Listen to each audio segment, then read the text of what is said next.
Hello, my name is Rosa. My name is Ezra. My name is James. My name's Elise. My name is Camila. And we'll be talking about our study sheet. I got Colonial Times in 1930s, and it was basically about unions and what they are about. They help people get better pay, job security, and hours. There are two different types of unions, which is craft unions and industrial unions. They at first weren't accepted by many businesses, but once the Civil War in 1930 started happening, unions started to get more accepted. Then there's another topic about what happened.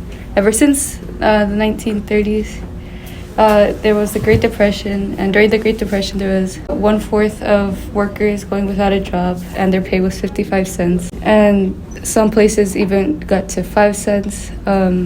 Towards the end of the World War II, union movement started to become more accepted. But then there was a shift in view because people were scared that communists were infiltrating the unions. So people started not liking them anymore. Mine was about unions and how they started and the purpose of what they did.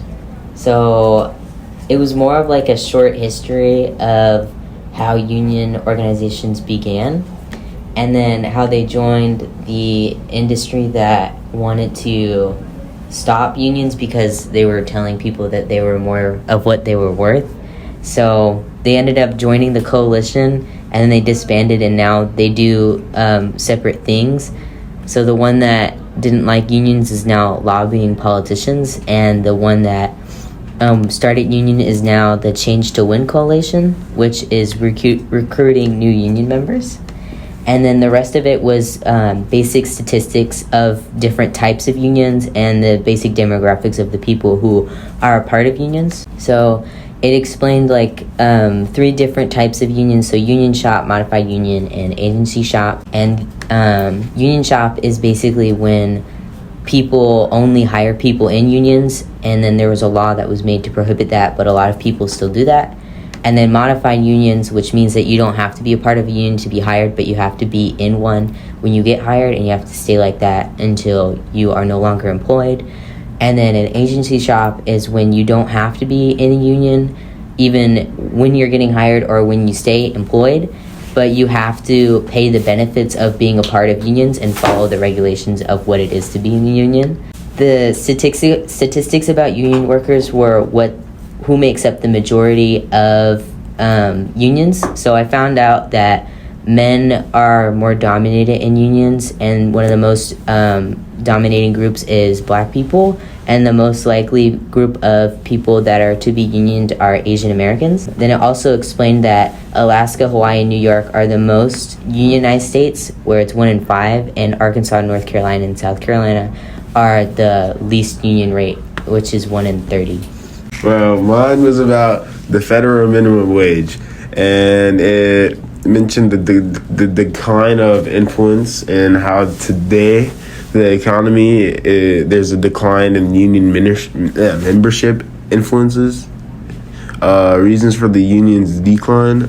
There's several mentions of the reasons for it. In the reading, it mentioned a lot about the minimum wage and debates about the minimum wage. I read about the decline of union influence. So in 1945, 1 in every 3 workers were union members, but in 2013, less than 1 in every 9 workers was in union members. So it dramatically declined. The reason for this is there's multiple reasons. So one of the reasons was many employers had made big efforts to keep unions out of their own businesses.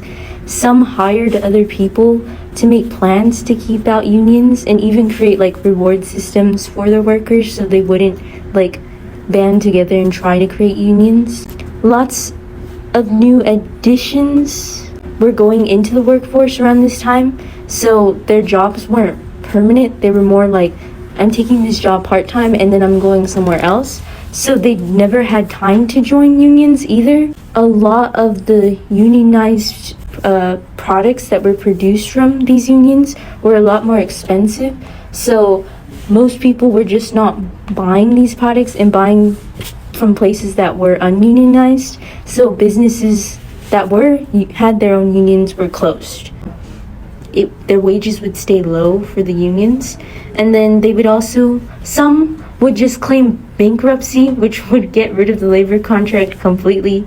And then my second section that I read was lower pay for women, and it said in this text that basically the reason for women having a lower wage or a gap being there was gender distribution in jobs. So basically, if you're looking at jobs from like construction workers, it's a lot more male dominated, so not enough women are working in those workforces, and construction is a high pay, so you see that gap if you're looking at every single job, which is what they explained in here. And then it said discrimination is another, so women face discrimination in workplaces. Okay, so mine was wage determination. That was my topic. So the first one was non-competing categories of labor, which technically is talking about the determination of pay based on skill and training. So it said that for unskilled labor, usually will be agriculture or like cleaning jobs, and those will be people that don't really have like a lot of training into it, or like don't really require like education for it.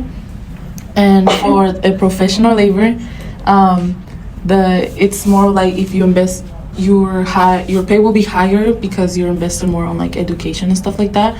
So it will go for like lawyers or doctors and stuff like that too. And it gave you like a market theory, which is kind of like, so if your supply is low but the demand of jobs is like high, then your salary is going to be high for workers. But if supply is high and demand is low, then salary is going to be low too.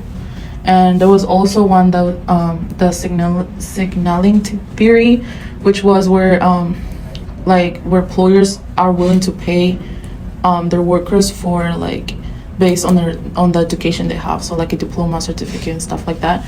And the second topic was resolving labor dispute, which is technically like if there's like a disagreement between your company and the employer, within the company and the employee, then you can use 7 different ways to like fight against or like go to court with technically. So one would be like collective bargaining. So it's like when both sides negotiate the labor and the management. So things such as like pay or working hours.